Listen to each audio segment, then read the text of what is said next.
নমস্কাৰ, এই মুহূৰ্তত আহি পৰিছে আজি সন্ধিয়াৰ কেইবাটাও গুৰুত্বপূৰ্ণ খবৰ আৰু এনে ধৰণৰ খবৰসমূহ নিতৌ চাবলৈ চেনেলটো ছাবস্ক্ৰাইব কৰি ভিডিঅ'টোত এটা লাইক কৰি দিব লৈছোঁ। সন্ধিয়াৰ প্ৰথমটো ব্ৰেকিং নিউজ।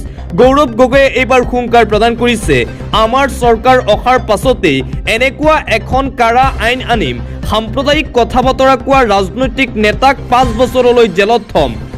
শিখ, জৈন, বৌদ্ধ, হিন্দু, ইছলাম, খ্ৰীষ্টিয়ান যি ধৰ্মৰ বিৰুদ্ধে কথা নকওক 5 বছৰৰ বাবে জেলত থাকিব লাগিব।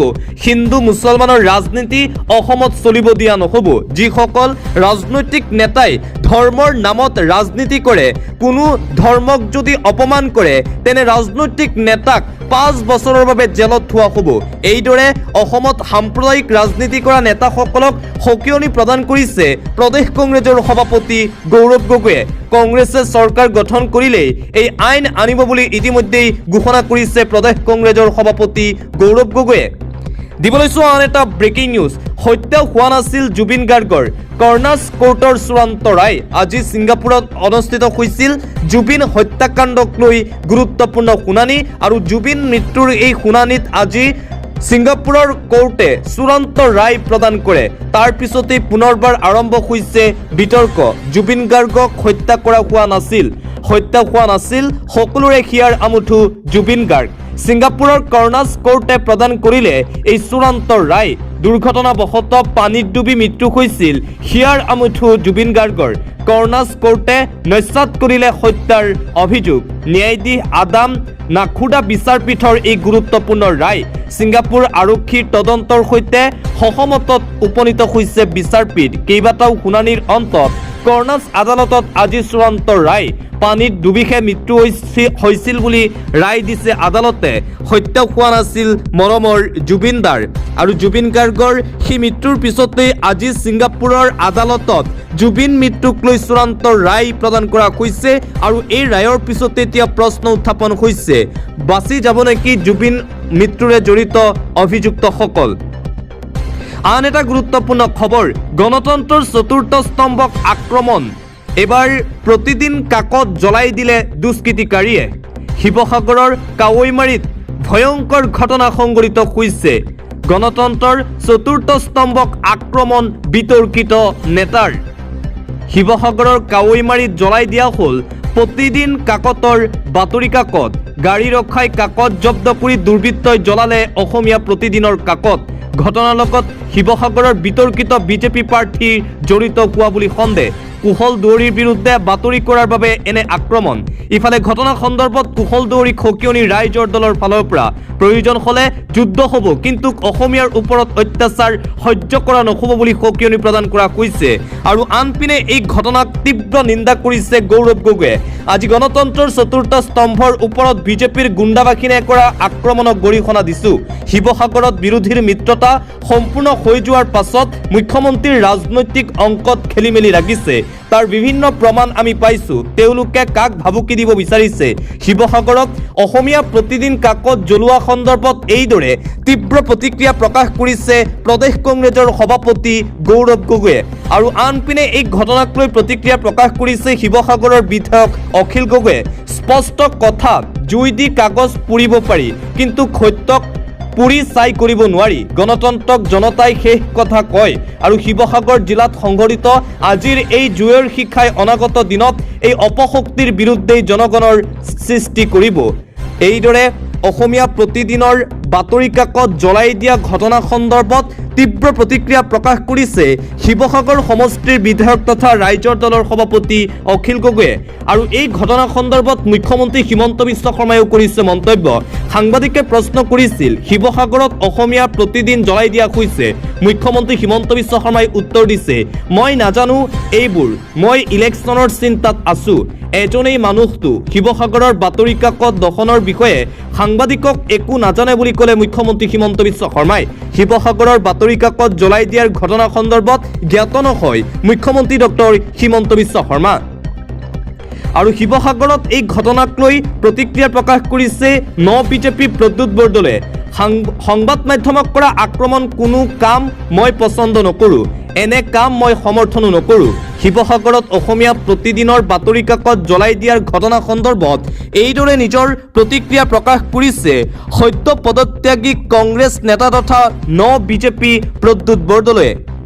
অন্য এটা খবৰ, যুদ্ধ আৰম্ভ নহওঁতেই গৌৰৱ গগৈয়ে বিৰতি ল'ব ধৰিছে। গৌৰৱ গগৈ সন্দৰ্ভত পুনৰবাৰ সৰব হৈ পৰিছে বিজেপি ভূপেন বৰা। যুদ্ধ আৰম্ভ নহওঁতেই গৌৰৱ গগৈ এতিয়া জিৰণি লৈছে। কংগ্ৰেছৰ অৱস্থা বৰ্তমান একেবাৰে বেয়া।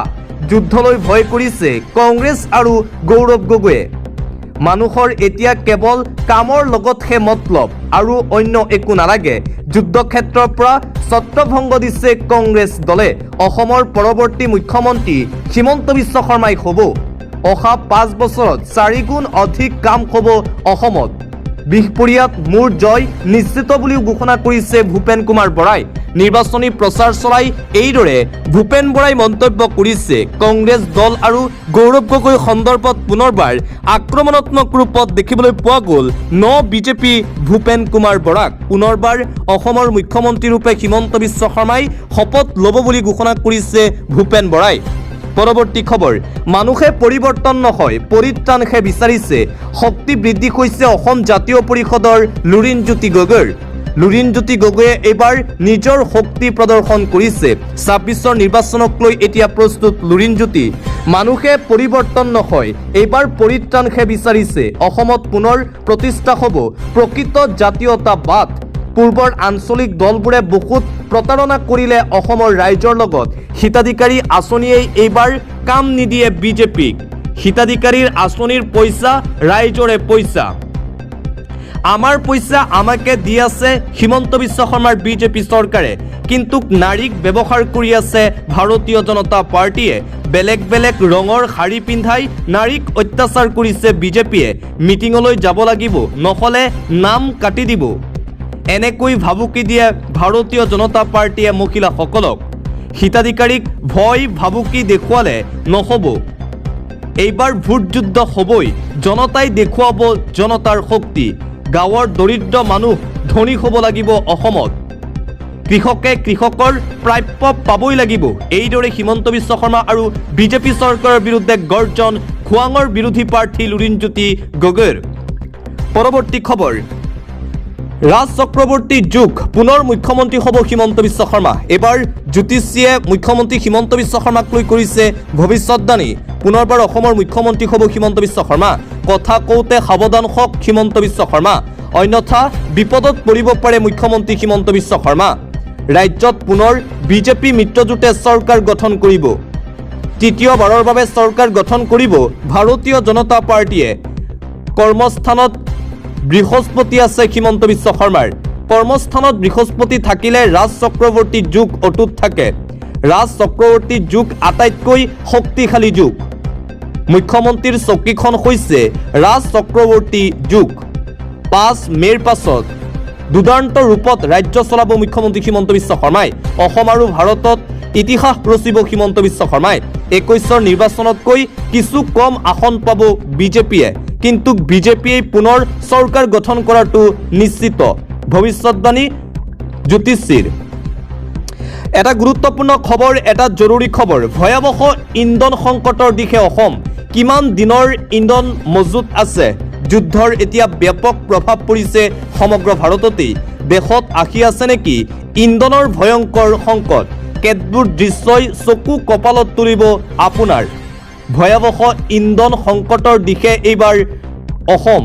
ৰন্ধন গেছৰ চিলিণ্ডাৰ বিচাৰি এজেঞ্চিয়ে ব্যাপক ভিৰ। কাটিগড়াৰ কালাইন LPG গেছ এজেঞ্চিত গ্ৰাহকৰ ভিৰ। পুৱাৰে পৰা সহস্ৰাধিক গ্ৰাহকে শাৰী পাতিছে গেছ এজেঞ্চিত। আৰু আনপিনে 5 দিনৰ বাবেহে ভাৰতত মজুত আছে খাৰুৱা তেল। যুদ্ধৰ প্ৰভাৱ বেয়াকৈ পৰিছে ভাৰতত। মাত্ৰ 5 দিনৰ বাবেহে দেশত মজুত আছে ইন্ধন। ভয়ংকৰ ইন্ধন সংকটত ভুগিব পাৰে সমগ্ৰ ভাৰতবৰ্ষ।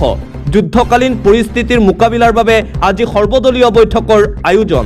বিশ্বৰ কেইবাখনো দেশত ইন্ধন সংকটে লৈছে ভয়ংকৰ ৰূপ। অষ্ট্ৰেলিয়া, বাংলাদেশ, ফিলিপাইনছ, পাকিস্তানত হাহাকাৰ পৰিস্থিতি। দেশত উদ্ভৱ হ'ব পাৰে কোভিড সদৃশ পৰিস্থিতিৰ। যুদ্ধৰ প্ৰভাৱ বেয়াকৈ পৰিছে এতিয়া সমগ্ৰ ভাৰততেই। মাত্ৰ কেৱল 5 দিনৰ বাবেহে ভাৰতত মজুত আছে ইন্ধন। ভয়ংকৰ ইন্ধন সংকটত ভুগিব লাগিব সমগ্ৰ ভাৰতবৰ্ষ। মধ্যপ্ৰাচ্যৰ যুদ্ধৰ বাবে এনে প্ৰভাৱ পৰিছে ভাৰতত। আন এটা জৰুৰী খবৰ, প্ৰযোজ্য 7টা নতুন নিয়ম কিদৰে বুক কৰিব ৰন্ধন গেছ জানি লওক। দেশত ৰন্ধন গেছ বুকিঙক লৈ জাৰি কৰা হ'ল নতুন নিয়ম।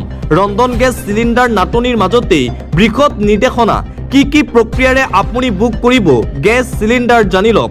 এতিয়াৰে পৰা গেছ চিলিণ্ডাৰ বুকিঙৰ বাবে ল'ব লাগিব 35 দিন।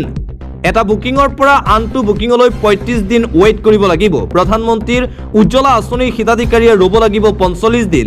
5 কেজিৰ ঘৰুৱা LPG চিলিণ্ডাৰ বুকিঙৰ বাবে ৰ'ব লাগিব 9 দিন। দেশত ৰন্ধন গেছ বুকিঙক লৈ জাৰি কৰা হৈছে এই নতুন নিয়ম। যিহেতু মধ্যপ্ৰাচ্যৰ যুদ্ধৰ বাবে সমগ্ৰ ভাৰততেই ৰন্ধন গেছৰ নাটনি দেখিবলৈ পোৱা গৈছে আৰু সেই নাটনি দূৰ কৰিবলৈ এনে সিদ্ধান্ত গ্ৰহণ কৰিছে এতিয়া চৰকাৰে। ৰন্ধন গেছ চিলিণ্ডাৰ নাটনিৰ মাজতেই এই বৃহৎ নিৰ্দেশনা। কেইবাটাও নতুন প্ৰক্ৰিয়াৰে এইবাৰ গ্ৰাহকসকলে বুকিং কৰিব লাগিব LPG গেছ চিলিণ্ডাৰ। পৰৱৰ্তী খবৰ, হিমন্ত বিশ্ব শৰ্মাক গৌৰৱ গগৈক পিছ পেলাই 1 নম্বৰত AIUDF প্ৰধান মৌলানা বদৰুদ্দিন আজমল। ধনীৰ তালিকাত নম্বৰ 1 মৌলানা বদৰুদ্দিন আজমল। বিন্নাকান্দি সমষ্টিৰ পৰা প্ৰাৰ্থিত্ব আগবঢ়াইছে মৌলানা বদৰুদ্দিন আজমলে। বদৰুদ্দিন আজমলে পিছ পেলালে হিমন্ত বিশ্ব শৰ্মা গৌৰৱ গগৈক। হিমন্ত বিশ্ব শৰ্মা গৌৰৱক চেৰ পেলাই 1 নম্বৰত বদৰুদ্দিন আজমল। 26ৰ বিধানসভা নিৰ্বাচনৰ আটাইতকৈ ধনী প্ৰাৰ্থী বদৰুদ্দিন আজমল। হিমন্ত গৌৰৱতকৈ 500 গুণ অধিক সম্পত্তি আজমলৰ। সম্পত্তিৰ বাবে পুনৰ চৰ্চাত বদৰুদ্দিন আজমল। 562 কোটি টকাৰ সম্পত্তিৰ গৰাকী বদৰুদ্দিন আজমল। নিৰ্বাচনী শপতনামাত বদৰুদ্দিনে দিলে সম্পত্তিৰ তালিকা। বদৰুদ্দিন আজমলৰ 500 কোটিতকৈও অধিক সম্পত্তি আছে আৰু নম্বৰ 1ত এইবাৰ আজমল ধনীৰ ক্ষেত্ৰত। পৰৱৰ্তী খবৰ, সভাথলীতেই আক্ৰমণৰ অপচেষ্টা। আজমলৰ নিৰ্বাচনী সভাত এইবাৰ অঘটন দেখিবলৈ পোৱা গৈছে। সভাতেই আজমলক আক্ৰমণৰ অপচেষ্টা চলোৱাৰ অভিযোগ। বিন্নাকান্দি সমষ্টিৰ চৌধুৰী বজাৰত চিতলমাৰীত এই ঘটনা সংঘটিত হয়। AIUDF আৰু অসম জাতীয় পৰিষদৰ কৰ্মীৰ মাজত মাৰপিট। নিশা মুৰাজাৰ আৰক্ষী থানাত উপস্থিত হ'লগৈ আজমল।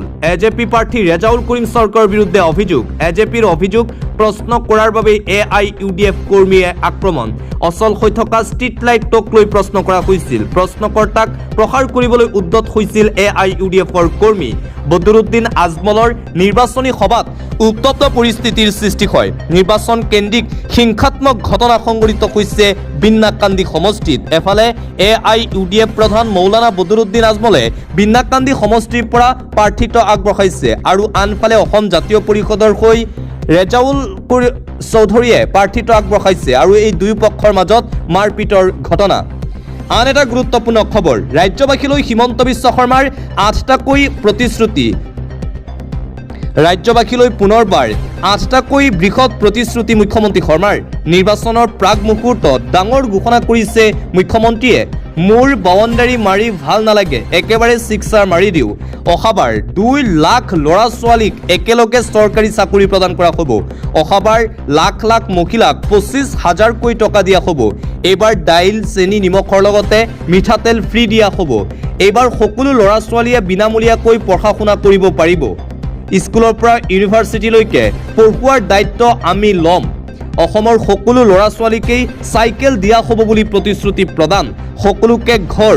অসমৰ প্ৰত্যেকগৰাকী মহিলাক অৰুণোদয় আঁচনি দিয়া হ'ব। চাহ বাগিচাৰ লোকক ঘৰ বনাবলৈ 1.5 লাখকৈ টকা দিয়া হ'ব। পুনৰ বিজেপিয়েই অসমত চৰকাৰ গঠন কৰিব আৰু আপোনালোকে সহায় কৰক। এইকেইদিন জনতাই কষ্ট কৰক, 5 বছৰ মই কষ্ট কৰিম, ঘোষণা কৰিছে ৰাজ্যৰ মুখ্যমন্ত্ৰী ডক্টৰ হিমন্ত বিশ্ব শৰ্মাই। 8টাকৈ বৃহৎ নিৰ্বাচনী প্ৰতিশ্ৰুতি মুখ্যমন্ত্ৰী শৰ্মাৰ। পৰৱৰ্তী খবৰ, সৰ্বাধিক 40,000 ভোটহে পাব বিধায়ক ৰূপজ্যোতি কুৰ্মীয়ে। সমগ্ৰ কুৰ্মী পৰিয়ালৰ হাতৰ পৰা শাসন কাঢ়ি আনি প্ৰকৃত স্বাভিমানী অসমীয়াৰ হাতত গতাই দিবলৈ জ্ঞানশ্ৰী বৰাক আদৰি লৈছে মৰিয়নি সমষ্টিবাসী ৰাইজে। উজনিত 10ৰ পৰা 12 আসন পাব বিজেপিয়ে।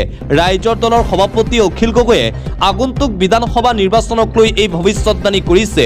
ৰূপজ্যোতি কুৰ্মী এইবাৰ মৰিয়নি সমষ্টিত বেয়াকৈ পৰাস্ত হ'ব বুলি মন্তব্য কৰিছে অখিল গগৈয়ে। পৰৱৰ্তী খবৰ ৰাজ্যসভাত টেলিকম কোম্পানীক উভতি ধৰিলে সাংসদ ৰাঘৱ চাদ্দাই সম্পূৰ্ণ 1.5 GB 2 GB বা 3 GBৰ বাবে মোবাইল ৰিচাৰ্জ কৰোঁ যদিও নিশা 12 বজাৰ পিছত ৰৈ যোৱা ডাটা ঘূৰাই পোৱা নাযায় কিয় যিখিনি ডাটা আমি কিনিছোঁ সেইখিনি ডাটা আমাক সম্পূৰ্ণকৈ দিয়া হওক কাৰণ সেয়া আমাৰ কষ্টৰ টকা প্ৰত্যেক দিনা যিখিনি ডাটা ৰৈ যায় সেইখিনি ডাটা পিছদিনাৰ ডাটাৰ সৈতে সংযোগ কৰিব লাগে মাহৰ শেষত যদি ডাটা ৰৈ যায় তেনেহ'লে সেই ৰৈ যোৱা ডাটাৰ মূল্য হিচাপে আগন্তুক মাহৰ ডাটা পেকত ডিছকাউণ্ট দিব লাগে ৰৈ যোৱা ডাটাক ডিজিটেল সম্পত্তি হিচাপে গণ্য কৰা হওক আৰু সেই ডাটা ট্ৰান্সফাৰৰ সুবিধা কৰি দিব লাগে এইদৰে টেলিকম কোম্পানীক এইবাৰ জবাবদিহি কৰিছে সাংসদ ৰাঘৱ চাদ্দাই